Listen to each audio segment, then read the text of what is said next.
நண்பா நம்பீஸ், தோயா தோயிஸ், அக்கா கீஸ், அக்கா அண்ணாஸ் எல்லாருக்கும் வணக்கம். இந்த வீடியோ நம்ம என்ன பார்க்க போகிறோம்னா வச்சுக்கோ,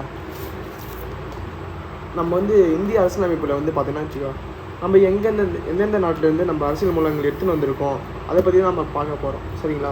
இந்த வீடியோ வந்து முழுசாக பாருங்கள். இந்த வீடியோவிலேருந்து கண்டிப்பாக ஒரு கொஸ்டின் கண்டிப்பாக இந்த பகுதியிலேருந்து கண்டிப்பாக ஒரு கொஸ்டின் கண்டிப்பாக வந்துடுங்க. இது நான் கேரண்டி. சரிங்களா? இது வந்து ரொம்ப ரொம்ப முக்கியமானது. ஸோ இது வாங்க நம்ம ஒரு சட்டம் எங்கேருந்து ஏற்றிருக்காங்கன்னு நம்ம பார்க்கலாம். சரிங்களா? இது வந்து ஃபஸ்ட்டு வந்து பார்த்தோன்னா இந்திய அரசியல் சட்டம்.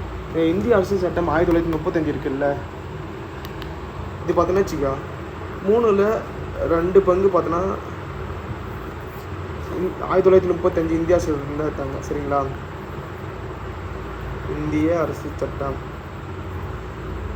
இந்த 1935 இந்திய அரசு சட்டத்திலிருந்து 3/2 பங்கு எடுத்து வச்சுருக்காங்க நம்ம இந்திய அரசியலமைப்பு. சரிங்களா? இந்திய அரசியலமைப்பில் 3/2 பங்கு இந்திய அரசு சட்டத்திலேருந்து எடுத்து வச்சுருக்காங்க. சரிங்களா? சரி, இப்போ அதுலேருந்து என்னென்ன எடுத்துருக்கான்னு பார்க்கலாம். அதாவது முக்கியமானது மட்டும் தான் இதில் இருக்கும். சரிங்களா? தேவையில்லாத்தையும் கொடுத்துருக்க மாட்டாங்க. இவ்வளோ தான் கொடுத்துருக்காங்களான்னு நீங்கள் கேட்கக்கூடாது. சரிங்களா? நிறையா இருக்குது. நம்ம வந்து சட்டம் படிக்க வரல, நம்ம வந்து டிஎன்பிசி தான் படிக்க போகிறோம். இன்னும் கொஞ்சம் நாளில் ஃபுல்லாக தான் படிக்கிற மாதிரி ஆகிடும். சரி விடுங்க. சரி, இப்போ முக்கியமானது மட்டும் பார்த்துக்கலாம். சரிங்களா? கூட்டாட்சி தத்துவம். சரிங்களா? இந்த கூட்டாட்சி தத்துவம் வந்து பார்த்தோன்னா 1935 இந்திய அரசியல் சட்டத்திலேருந்து எடுத்திருக்காங்க. இந்த கூட்டாட்சி தத்துவம்னா என்ன தெரிஞ்சுக்கங்க ஃபஸ்ட்டு. இப்போ வந்து இது வந்து இந்தியா. சரிங்களா? சும்மாவே கற்பனை தான் வச்சுக்கோங்க.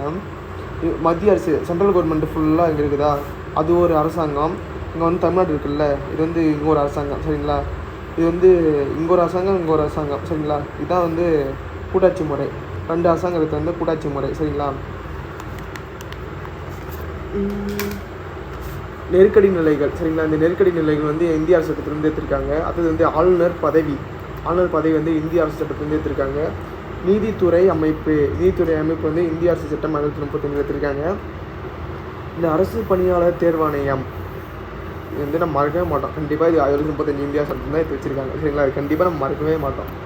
ஆர்பிஐ தோற்றம். ஆர்பிஐ வந்து 1935 தோற்றம் வந்து உங்களுக்கு எல்லாருக்கும் தெரியும். அது ஆர்பிஐ சட்டம் வந்து 1934 போட்டாங்க. 1935 வந்து ஆர்பிஐ வந்து வந்துச்சு இந்தியாவில். சரிங்களா? அது வந்து பட்டியல், இந்த பொது பட்டியல், மத்திய பட்டியல், மாநில பட்டியல்னு சொல்லுவோம்ல, அதை வந்து பட்டியலாக பிரிக்கிறது. சரிங்களா? இந்தமாரி பட்டியலாக பிரிக்கிறாங்கல்ல, அது வந்து பார்த்தோன்னா வந்து 1935 இந்திய அரசு சட்டத்திலேருந்து எடுத்துருக்காங்க. சரிங்களா? அடுத்து வந்து அரசு நிர்வாகம். இந்த நிர்வாகத்தை வந்து அரசு பண்ணணும் வந்து 1935 வந்து இந்திய சட்டத்தில் போட்டிருக்காங்க. சரிங்களா? அதிகார பகிர்வு. சரிங்களா? அதிகாரத்தை வந்து பகிர்ந்தளிக்கணும் அப்படின்னு சொல்லியிருக்காங்க. எப்போ? 1935 இந்திய அரசு சட்டம். சரிங்களா? ரெண்டாவது வந்து பார்த்தீங்கன்னா பிரிட்டன்கிட்டேருந்து நம்ம என்ன வந்து எடுத்துப்போன்னு பார்க்க போகிறோம். சரிங்களா? இது நான் மாற்றி இருக்கோம், உங்களுக்கு வந்து கொஞ்சம் ஈஸியாக சொல்லித்தரேன். சரிங்களா? பாராளுமன்றம் அரசாங்கம். நம்ம பாராளுமன்றம் இருக்குல்ல, அந்த பாராளுமன்ற அரசாங்கம் வந்து பிரிட்டன்கிட்டேருந்து நம்ம எடுத்திருக்கோம். இந்த பாராளுமன்றம் எத்தனை ஈராவை கொண்டது. சரிங்களா? ஈராவை அரசாங்கம் ரெண்டும் ஒன்று தான். சரிங்களா? இந்த பாராளுமன்றத்துக்கு வந்து என்ன பண்ணணும், சிறப்புரிமை தரணும். பாராளுமன்ற சிறப்புரிமைகள். சரியா? இது வந்து பிரிட்டன்கிட்டேருந்து எடுத்திருக்கோம். சரிங்களா? அப்படியே நான் வந்து சிங் பண்ணி சொல்கிறேன். அப்படியே அதுக்கு ஏற்ற படிச்சுங்க. சரிங்களா? சட்டத்தின் ஆட்சி, சட்டம் இயற்றும் வழிமுறைகள். சரியா? ஒற்றை குடியுரிமை. சரியா? ஒற்றை குடியுரிமை வந்து நம்ம பிரிட்டன் எடுத்துருக்கோம். அதாவது ஒற்றை குடியுரிமை நான் ஃபஸ்ட்டு தெரிஞ்சுக்கலாம். சரிங்களா? இப்போ வந்து நம்ம வந்து இரட்டை ஆட்சின்னு நான் சொன்னேன். சரியா? கூட்டாட்சின்னு சொன்னோம்ல, கூட்டாட்சின்னு அது மத்தியில் ஒரு ஆட்சி, மாநிலத்தில் ஒரு ஆட்சி, இதானே சொன்னேன் கூட்டாட்சின்னு.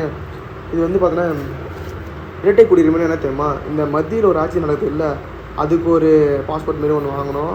அதாவது இப்போ நம்ம எப்படி நம்ம இந்தியா குடிமகன் மட்டும்தான் சொல்கிறாங்கல்ல, அதேமாதிரி மத்தியத்திற்கு ஒரு குடிமகன் ஒரு இது வாங்கணும், மாநிலத்துக்கு வந்து குடிமகன் ஒரு காப்பீடு ஒரு இது உரிமை ஒன்று வாங்கணும். இதான் வந்து இரட்டை ஆட்சி முறை. ஆனால் நம்மக்கிட்ட அப்படி இல்லை. நீங்கள் தமிழ்நாட்டில் இருந்தாலும் தமிழன் தான், இது கேரளாவில் இருந்தாலும் தமிழன் தான், ஆந்திராவில் இருந்தாலும் தமிழன் தான், கர்நாடகாவில் இருந்தாலும் தமிழ் தான். சரியா? நீங்கள் எங்கே வந்தாலும் சரி தமிழ்ன்ற பாருங்க, மாற்றி ஐயோ, நீங்கள் எங்கே வந்தாலும் இந்தியன் தான். சரிங்களா? இங்கே இருந்தாலும் இந்தியன் தான், ஒடிசா போனாலும் இந்தியன் தான், மகாராஷ்டிரா இருந்தாலும் இந்தியன் தான். நம்ம வந்து ஒற்றை குடியாட்சி தான் நம்மளுது. சரியா? ஒற்றை குடியுரிமை தான் நம்மளுது. சரிங்களா? அதான் சொல்கிறாங்க. சரிங்களா? அது வந்து கேபினெட் அமைச்சரவை. சரியா? இந்த கேபினெட் அமைச்சரவை முறை வந்து எங்கேருந்து எடுத்தாங்கன்னா பிரிட்டன்கிட்டேருந்து எடுத்தாங்க. சரியா? அது வந்து பாருங்கள், இந்த ஸ்பீக்கர், சபாநாயகர், பிரதமர் பதவி. சரியா? அந்த 2 பதவி வந்து எங்கே எடுத்திருக்காங்க, பிரிட்டன் கிட்ட எடுத்திருக்காங்க. இந்த அமைச்சரவை சொன்னல, இந்த அமைச்சரவை வந்து இந்த லோக்சபாவுக்கு பொறுப்பு, சரியா? அதாவது கீழ் சபைக்கு பொறுப்பு. இந்த அமைச்சரவை வந்து கீழ் சபைக்கு பொறுப்பு. இந்த கீழ் சபைன்னு சொன்னால அதுக்கு வந்து அதிக அதிகாரம் இருக்கணும், சரிங்களா? அப்புறம் வந்து நீதி பேராணை, இடைக்கால தடையாணை, சரியா? இதில் வந்து இது எல்லாமே வந்து எங்கே எடுத்தாங்கன்னா பிரிட்டன் அரசியலமைப்புலேருந்து எடுத்திருக்காங்க, சரிங்களா? அது வந்து அமெரிக்க அரசியல் அமைப்பு. இங்கே எல்லாருக்குமே தெரியும் அடிப்படை உரிமைகள் எங்கே எடுத்திருக்காங்க, அமெரிக்கா கிட்ட வந்து எடுத்திருக்காங்க, சரியா? நீதித்துறை வந்து சுதந்திரமாக இருக்கணும், சரியா? அடிப்படை உரிமைகள், நீதித்துறை சுதந்திரம், நீதி புனராய்வு, அப்புறம் வந்து பாருங்கள் இந்த குடியரசுத் தலைவர் மீதான குற்ற விசாரணை, சரியா? இந்த குடியரசுத் தலைவர் வந்து சரியில்லைன்னா அவங்க மேலே வந்து பார்த்தோன்னா குற்றப்பத்திரிகை போட்டு அவங்க வந்து பதவியிலேருந்து நீக்கிற முறை வந்து பார்த்தோன்னா எங்கேருந்து எடுத்துருக்காங்கன்னா அமெரிக்கா கிட்ட வந்து எடுத்துருக்காங்க, சரிங்களா? அது வந்து உச்ச நீதிமன்ற நீதிபதி பதவி, அப்படி இங்கே பாருங்கள் துணை குடியரசு நீதிபதி பதவி. இதெல்லாம் அப்படி பார்த்தீங்க உச்ச நீதிமன்றம், உயர் நீதிமன்ற நீதிபதி பதவி, துணை குடியரசுத் தலைவர் பதவி, சரியா? இதெல்லாம் வந்து பார்த்தோன்னா அமெரிக்க அரசியலமைப்புலேருந்து எடுத்திருக்காங்க, சரிங்களா? அது வந்து எழுதப்பட்ட அரசியலமைப்பு சட்டம். இந்த இந்தியாவில் வந்து நம்ம இந்திய சட்டம் தான் எழுதப்பட்ட அரசியலமைப்பில் பெரிய சட்டமே நம்ம இந்தியாவில் தான், சரிங்களா? அது வந்து முகவரை பிரியாம்பல். இந்த பிரியாம்பல் யார் எடுத்தது? நேரு எடுத்து வந்தார். எப்போ எடுத்து வந்தாருன்னு தெரியும்ல? அதாவது 1946 டிசம்பர் மாதம் 11 வந்து எடுத்துன்னு வந்திருப்பார், சரியா? அது எப்போ எடுத்துக்காங்கன்னா 1947 ஜனவரி 22 வந்து ஏற்றுக்கொள்ளப்பட்டது, சரியா? இதான் முகவரை வந்து ஏற்றுக்கொள்ளப்பட்ட நாள், சரிங்களா? அந்த முகவரை வந்து அமெரிக்காவிலேருந்து நம்ம எடுத்து வந்திருக்கோம், சரிங்களா? அவ்வளோதான், இது முடிச்சா. அது வந்து அயர்லாந்து, சரிங்களா? அயர்லாந்து உங்கள் எல்லாருக்கும் தெரியும், இந்த டிபிஎஸ்பி அரசுக்கு வழிகாட்டும் அரசு நெறிமுறைப்படுத்தும் கோட்பாடுகள், சரியா? அந்த டிபிஎஸ்பி வந்து அயர்லாந்துலேருந்து எடுத்து வந்திருக்காங்க.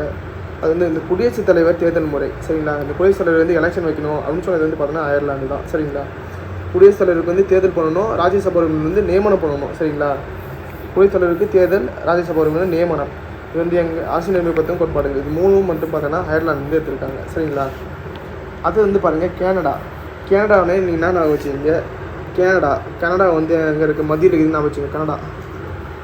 கனடா வந்து மத்தியில் இருக்குதுன்னு வச்சுங்க. மத்தியம். இது வந்து பாருங்கள் மத்தியம் தான் நான் சொன்னேன். இதுதான் நம்ம கீ பாயிண்ட்டு நம்மளுக்கு, சரியா? பலமான மத்திய அரசாங்கம். இந்த மத்திய இதை வச்சு பார்த்தீங்கன்னா எஞ்சி அதிகாரம் மத்திய அரசுக்கிட்டே வச்சுருப்பாங்க, சரியா? எஞ்சி அதிகாரம் மத்திய அரசிடம் இருத்தல், சரியா?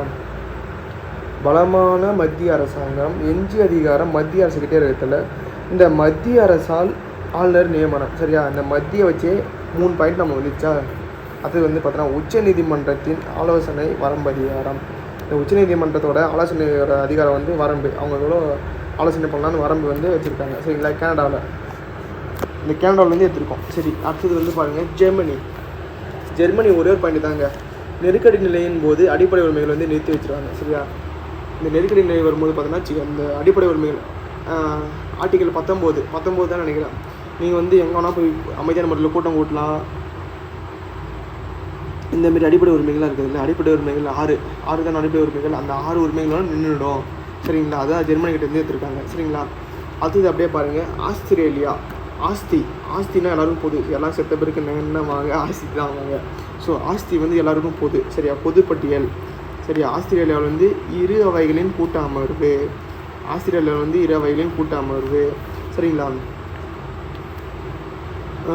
அப்புறம் இந்த வணிகம், வியாபாரம், போக்குவரத்து சுதந்திரம், சரிங்களா? வணிகம், வியாபாரம், போக்குவரத்து சுதந்திரம், முகப்புரையின் மொழி, சரியா? ஆஸ்திரேலியாவில் வந்து எடுத்துருக்காங்க முகப்புரையின் மொழி. நம்ம வந்து முகப்புரை வந்து நம்ம முன்னாடி தானே இருக்கும்போது அந்த ஆஸ்தி வந்து எல்லாருக்கும் ஒரு மொழி மாதிரி, சரியா? முகப்புரையின் மொழி, பொதுப்பட்டியல், எல்லாருக்கும் பொது வந்து ஆஸ்தி, சரிங்களா? பொதுப்பட்டியல், முகப்புரையின் மொழி, இரு அவைகளின் கூட்ட அமர்வு, வணிகம், வியாபாரம், போக்குவரத்து சுதந்திரம், இதெல்லாம் வந்து ஆஸ்திரேலியா கிட்ட வந்து எடுத்துருக்கோம், சரிங்களா? அது வந்து பாருங்கள் சோவியத் ரஷ்யா கிட்டேருந்து அடிப்படை கடமைகள். அந்த அடிப்படை கடமைகள் வந்து ரஷ்யா கிட்ட எடுத்துன்னு எல்லாருக்குமே தெரியும். அப்படியே பாருங்கள் இந்த 5ஆண்டு திட்டம் வந்து ரஷ்யா கிட்ட எடுத்துருக்கோம். இந்த 5ஆண்டு திட்டம் எதை பற்றி வரும்? பொருளாதாரத்தை பற்றி தானே வரும். அப்படிங்க பாருங்கள் முகப்புரையில் சமூக, பொருளாதாரம் மற்றும் அரசியல் நீதி, சரியா? அப்படியே வரிசையாக பார்த்துங்க. இந்த 3 பாயிண்ட் தான் சோவியத் ரஷ்யாவிலேருந்து, சரிங்களா? அது வந்து பிரெஞ்சு. நம்ம குடியரசு அமைப்பே பார்த்தோன்னா பிரெஞ்சு தான், சரிங்களா? நம்ம குடியரசு அமைப்பே பிரெஞ்சு தான். அப்புறம் பிரெஞ்சு போர்லேருந்து ஒன்று எடுத்து வச்சுருப்பாங்க, சுதந்திரம், சமத்துவம், சகோதரத்துவம்னு. அது முகப்புரையில் எடுத்து வச்சுருப்பாங்கல்ல, அதுதான் எழுதிருக்கேன், சரிங்களா? குடியரசு அமைப்பு அந்த 3 பாயிண்ட் சுதந்திரம், சமத்துவம், சகோதரத்துவம், இது 3 இது வந்து பிரெஞ்சு போர்லேருந்து எடுத்து நம்ம இந்திய நம்ம முகவரியில் வச்சுருக்கோம், சரிங்களா? தென்னாப்பிரிக்கா தென்னாப்பிரிக்கா வந்து எங்கே இருக்குது, அந்த சைடு லாஸ்ட்டாக இருக்கா, அந்த தென்னாப்பிரிக்கா கிட்ட தான் நம்ம என்ன கற்றுருக்கோம், இந்த அரசியலமைப்பு திருத்த முறை வந்து கற்றுருக்கோம். சரிங்களா, தென்னாப்பிரிக்கிட்ட என்ன பண்ணோம், அரசியலமைப்பு திருத்தம் முறை. இது வந்து ராஜ்யசபா உறுப்பினர் தேர்தல், ராஜ்யசபா உறுப்பினர் நியமனம் எங்கே பார்த்தோம், அப்படியே பார்க்காம கொஞ்சம் யோசிச்சு சொல்லுங்கள், கமெண்ட் பண்ணுங்கள். சரிங்களா, ராஜ்யசபா உறுப்பினர் வந்து தேர்தல் தென்னாப்பிரிக்கா, ராஜ்யசபா உறுப்பினர் நியமனம் வந்து பார்த்தோன்னா அது கமெண்ட் பண்ணிவிடுங்க. சரிங்களா, சரி. அது ஜப்பான் பாருங்கள், சட்டத்தால் உருவாக்கப்பட்ட நடைமுறை, இங்கிலீஷில் பார்த்தீங்க ஈஸியாக இருக்கும். Procedure established by law. சரிங்களா, ஜப்பான் வந்து என்னது, ப்ரொசீஜர் எஸ்டாப்ளிஷ்டு பை லா. சரிங்களா, அவ்வளோதாங்க, லாஸ்ட் பாயிண்ட்டுங்க தான். சுவிட்சர்லாந்து வந்து பார்த்தோன்னா ஒரு கூட்டாட்சி நாடுன்னு உங்களுக்கு எல்லாருக்கும் தெரியும். அதாவது சுவிட்சர்லாந்துனா வரம்பிற்கு உட்பட்ட கூட்டாட்சி அதிகாரங்கள். சரிங்களா, இவ்வளோ தாங்க இந்த வீடியோவிலேருந்து, இந்த இதுலேருந்து, இந்த நோட்ஸ்லேருந்து கண்டிப்பாக ஒரு பாயிண்ட், ஒரு மார்க், ஒரு கொஷின் இல்லை 2 கொஷின் கண்டிப்பாக வருங்க. சரிங்களா, அடுத்த வீடியோவில் பார்க்கணும். பாய்.